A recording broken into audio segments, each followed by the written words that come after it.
All right, Shalom is real. I want to give all praises, all honor, and all glory to Yahweh, Ba'ashem, Yahweh Shai, Ba'ashem Rakakwadash, Yahweh, who the world ignorantly calls God, Yahweh Shai is his son, who the world ignorantly calls Jesus Christ, and there's no God beside him. I want to give double honors to the elder apostles and the elder bishops of Great Millstone for being faithful witnesses to the Holy Spirit, and Shalom to the elect, whom the Lord have given ears to hear. Salakia. Forgot to put my garment on before starting this lesson, so bear with me here.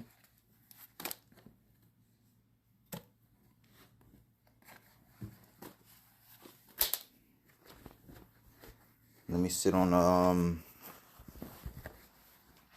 chair here. Salakia.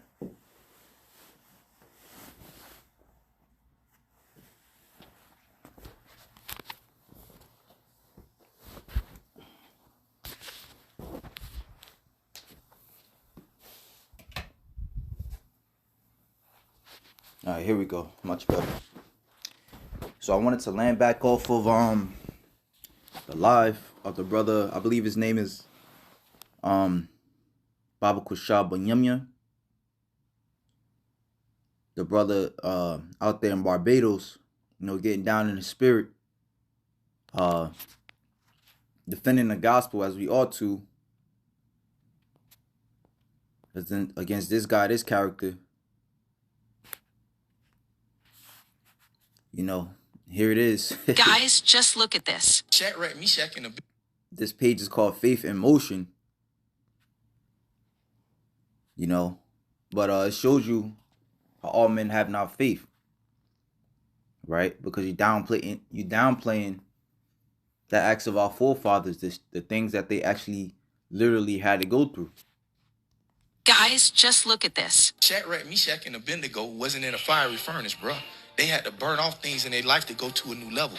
You believe those stories in the Bible? I'm giving you the allegory. I'm saying, do you believe them?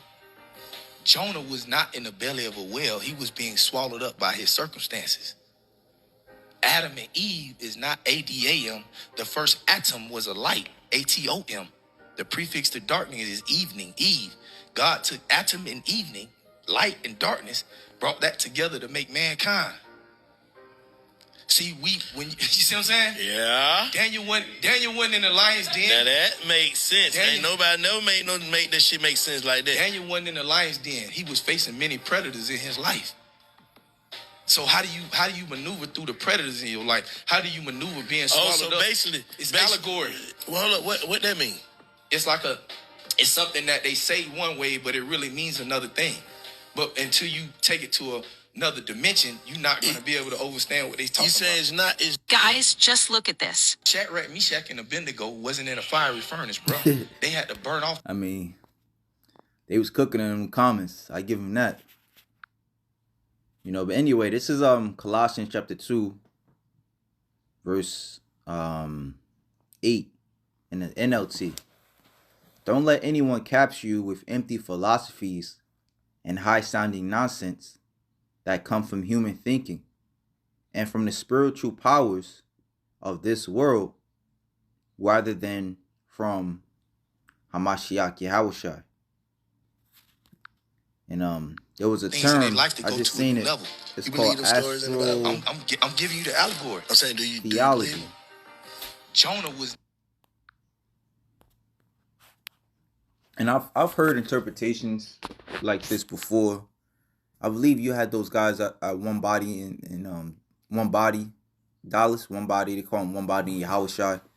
We call them One Body and Satan because they were the same ones that also, downplayed the acts of Yahushua and the things that he actually did. Astro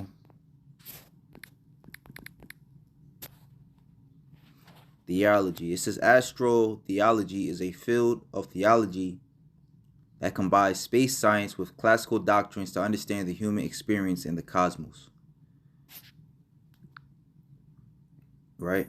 And as we always say, man, or as the scriptures say, most importantly, lean not into thy own understanding. Proverbs chapter 3, verse 5. Trust in the Lord with all thine heart, and lean not into thine own understanding. And I meditate also on the scripture. I think it's Psalms 19 or Psalms 18. Let's see.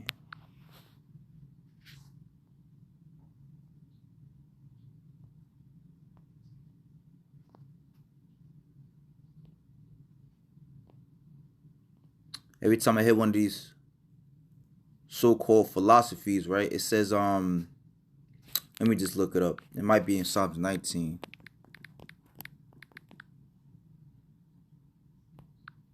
Yeah, Psalms 18, verse 25. With the merciful, thou wilt shew thyself merciful.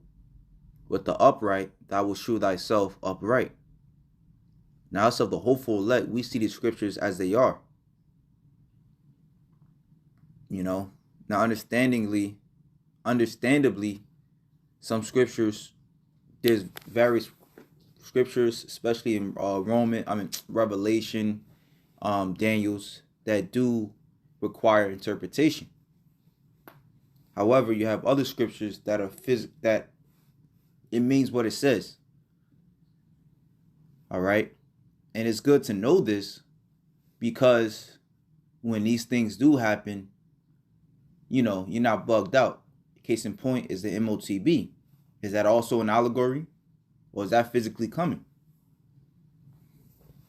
All right. So it says, with the upright man, thou shalt shew thyself upright. With the pure, thou wilt shew thyself pure. And with the forward, thou wilt shew thyself forward. And that word forward meaning pretty much someone who's on the contrary. So as you know, you hear these other philosophies, right? They say things that are easy to be understood. They call them allegories, similes, and things that require interpretation, things that require understanding, things that are dark sayings. You know, they call them easy to be understood.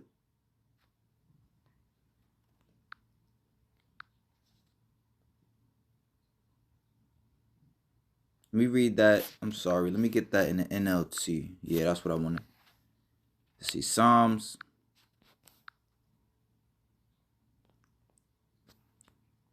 Chapter 18. Verse 26 in the NLT. Let me start at 25.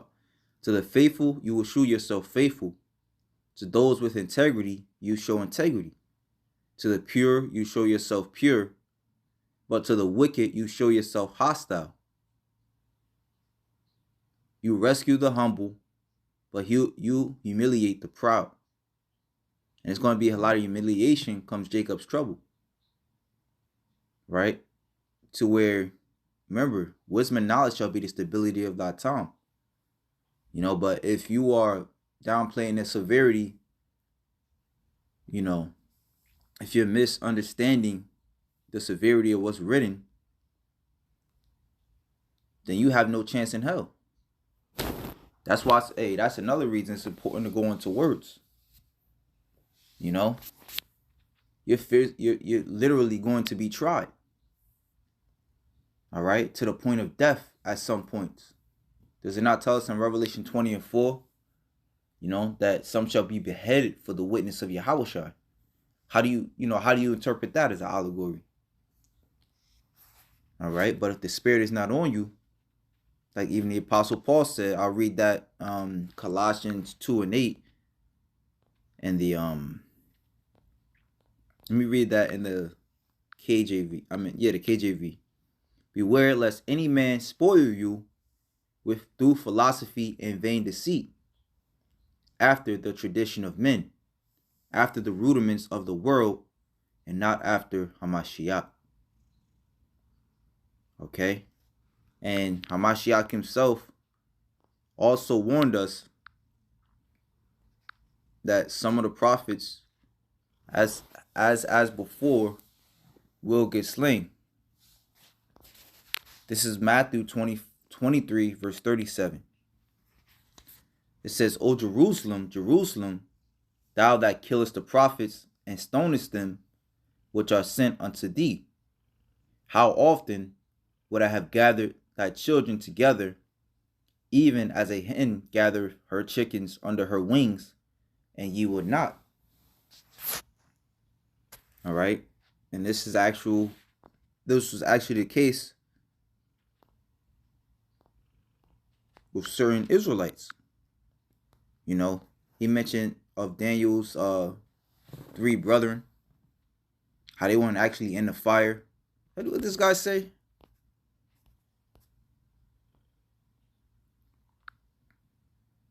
He pretty much saying like how they weren't actually in the fire, they were in some fiery circumstances.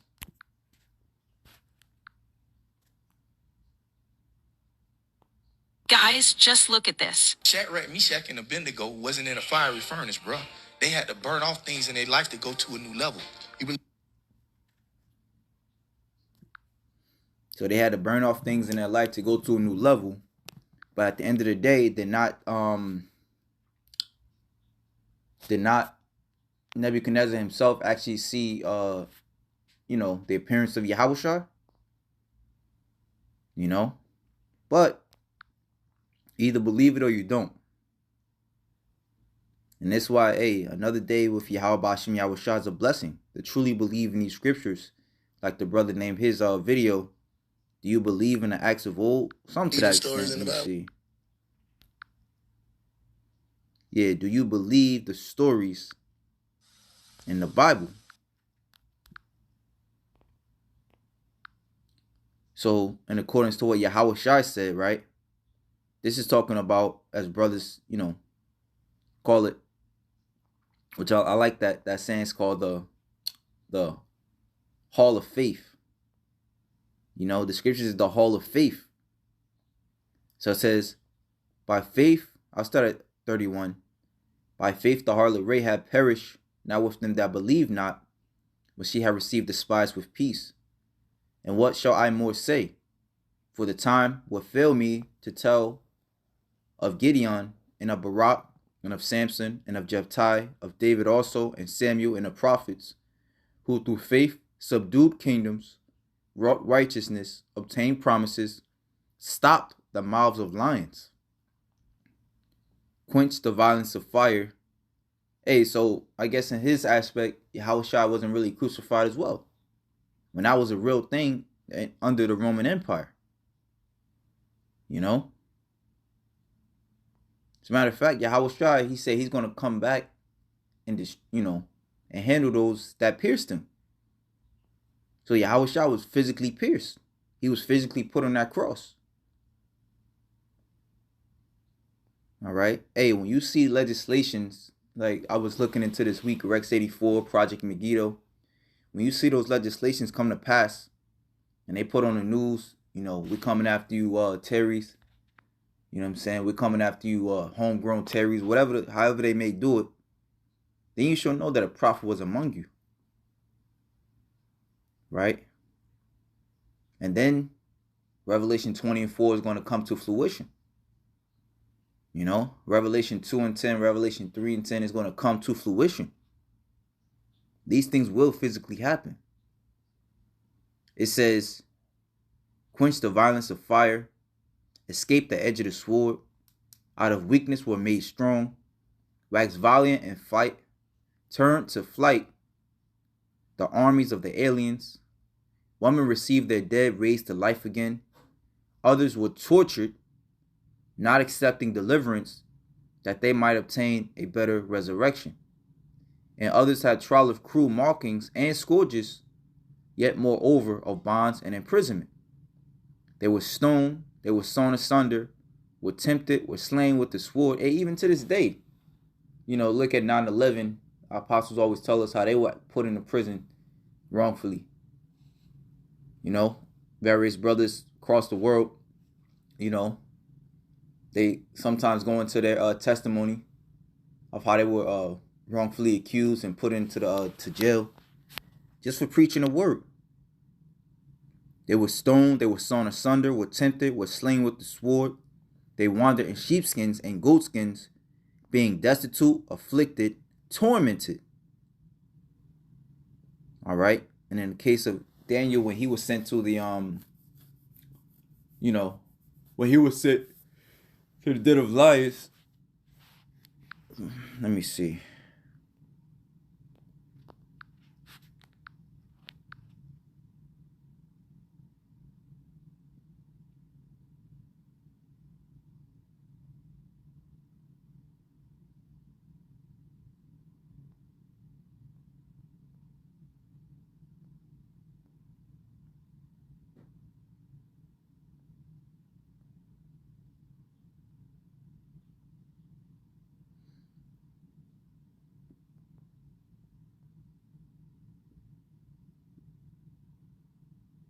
Okay, these were actually men.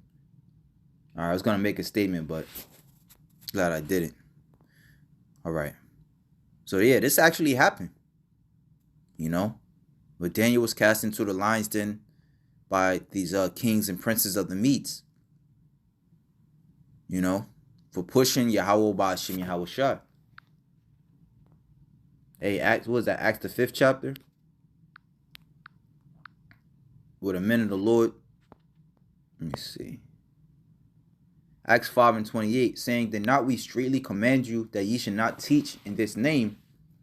And behold, ye have filled Jerusalem with your doctrine, and intend to bring this man's blood upon us." Then Peter and the other apostles answered and said, "We ought to obey God rather than men." All right, and this was always the sentiment of the apostles, the elders. So they paid the price. Where in the case of Daniel, they had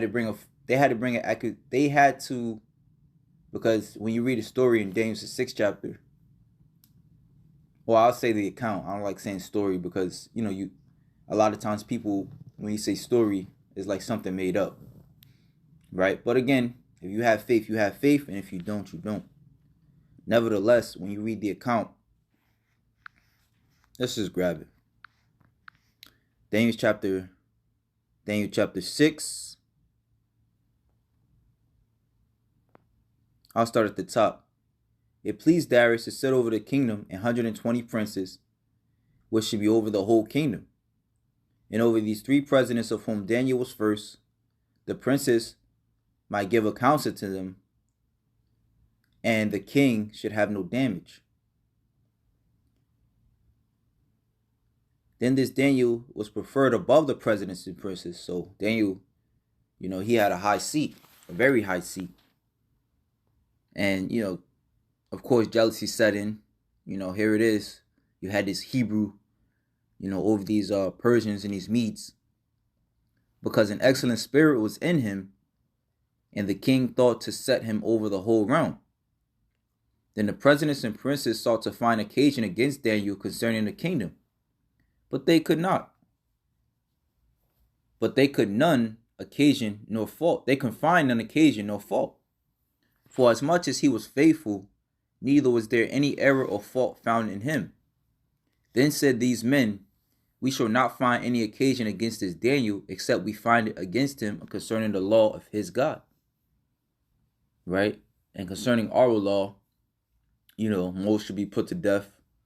Woman preferably, or according to our law, a girl becomes a woman at the age of puberty, at which case her father would normally marry her off.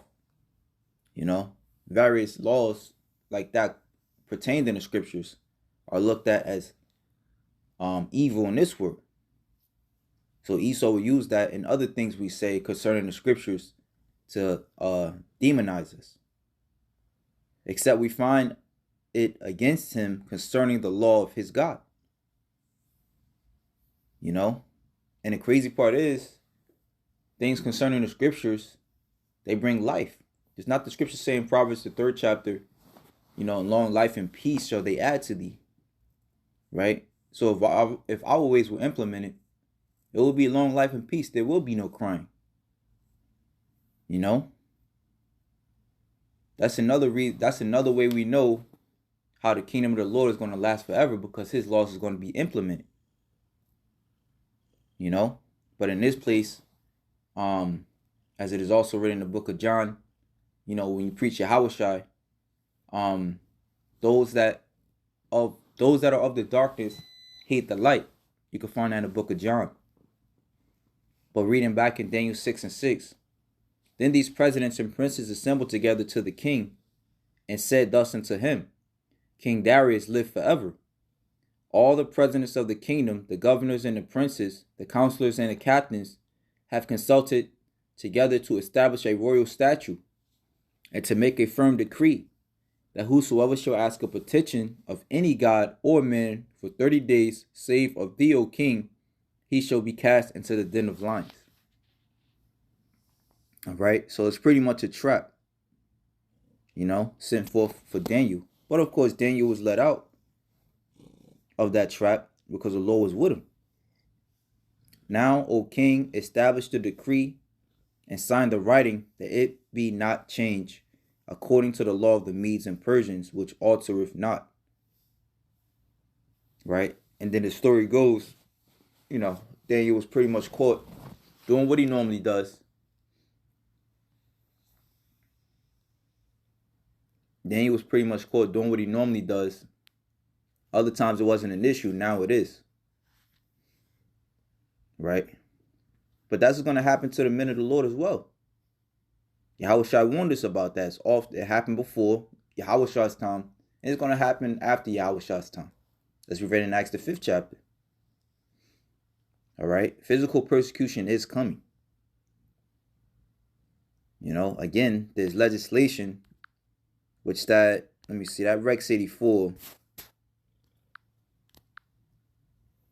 You got Project Megiddo, that's one of them.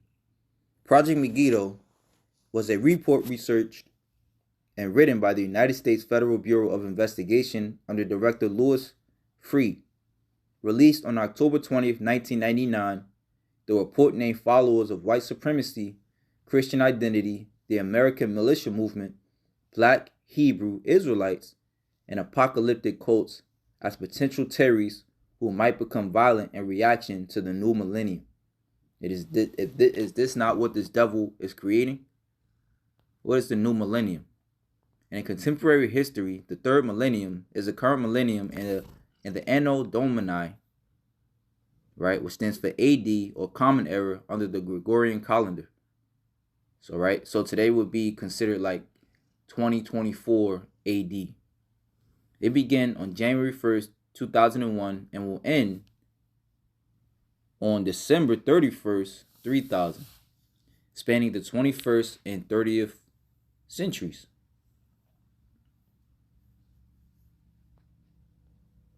So look, it says predictions and forecasts not included in this timeline: climate change, extinction. See list of dates for apocalyptic events, a collapse of civilization, or the destruction of the planet have been made since at least the beginning of the Common Era. Most predictions are related to Abrahamic religion, often standing for or similar to the eschatological events described in their scriptures. Right? And according to the scriptures, this place is going to fall and Israel is going to rise. And this devil can't have that. There's no way, shape, and form, you know, that he can allow, which is not of him, you know, but he can't allow these words to be true. All right, so he has to come against us. We brought this on ourselves, so he would say. Meanwhile, we just reading the scriptures, right? But again, you know, I bring this out just to show you that there's already legislation that spells out our persecution, right? Brothers been going into this. I'm not new bringing this out, but if you don't know, you don't know. Right, so you have Project Megiddo. Let's see, purpose. The report's purpose was to warn other domestic law enforcement agencies to the potential for extremist criminal activity in the U.S. by individuals or domestic groups who attach special significance to the year 2000. All right. In other words, those who attach special significance, you know, to the end. All right. Hey, here it is, according to our word, you know, what we believe in, what we normally preach. The angels and Yahweh Shai is going to come back and take this devil down. You know, so when these things do happen, expect backlash. Oh, you guys must be with those aliens. You know, brothers was meditating that the other day. When the angels really do get down and busy, and these devils bring down a legislation and lock shit down, you know they're gonna come up. That's gonna be a reason for them to come after us. It's already written in Matthew 24:9. You know, where it says wars, rumors of wars, be not afraid, for this is not the end. You know, and then it speaks on how they will come down against those that fear the Lord. So it's already written, man. Right? And Esau's sword has already been sharpened. His tongue has already been sharpened. But I'm gonna just leave it there. You know, the point was made. You know, the water Yahweh Bashim Yahweh Shai for allowing me to defend the gospel. You know, and hey, with that, shalom to the elect.